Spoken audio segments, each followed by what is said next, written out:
বাড়ি থেকে বের হয়ে সোজা স্কুলের দিকে যাচ্ছি। 2025 সনের এসএসসি পরীক্ষার্থীদের বিদায় উপলক্ষে একটি অনুষ্ঠানের আয়োজন করা হয়েছে। স্বাগত গেটের নিচে কিছু শিক্ষার্থী হাঁটাহাঁটি করতেছে। এইদিকে স্কুল গেটে আমাদের হাশেম স্যার হাসি মুখে দাঁড়িয়ে আছে। তারপর ভিতরে ঢুকলাম, ঢুকে দিকে খায়ের স্যারকে স্কাউট সদস্যরা সেলুট করতেছে। স্টেজের সামনে গিয়ে দেখি স্টেজ অনেকটাই ফাঁকা, 4-5টা মেয়ে হাঁটতেছে ঘুরতেছে। এইদিকে জুয়েল ভাইকে একা পেয়ে শরীফ ঈদের সালামি জোরপূর্বক আদায় করতেছে। স্টেজের অতিথি চেয়ারগুলো এক এক করে আনোয়ার স্যার সাজিয়ে দিতেছে। মানুষ শুনুক বা না শুনুক, অ্যাকশন মাইক দিয়ে কিছু একটা বলতেছে। আমি ভাবলাম এগুলো দেখার চেয়ে আমি কিছুক্ষণ পরে এসে আই এম তো অবাক। সবাই আমাকে সম্মান দিয়ে লাইন ধরে দাঁড়িয়ে আছে এবং মধ্যে দিয়ে যাওয়ার জন্য আমাকে রাস্তা করে দিচ্ছে রাজন আঙ্কেল। তারপর আমি একটু একটু করে এগোতে লাগলাম।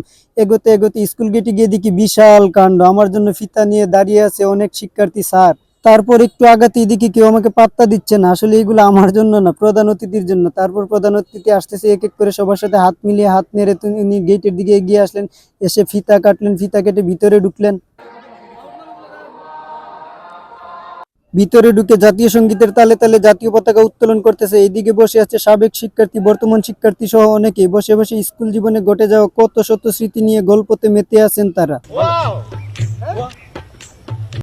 চারিদিকে দেখছো কিরম ওয়াও না ওয়াও অসাম এবার স্টেজে আজকের আয়োজনের মূল পর্ব শুরু হয়েছে। এক এক করে অতিথিবৃন্দরা ভাষণ দিতেছে। এইদিকে শিক্ষার্থী এবং অভিভাবকরা বসে বসে শুনতেছে। কিছু ক্যামেরাম্যান সাংবাদিকরা ভিডিও করতেছে। আমার কোনো কাজ নেই, তাই আমি ঘুরে ঘুরে দেখতেছি।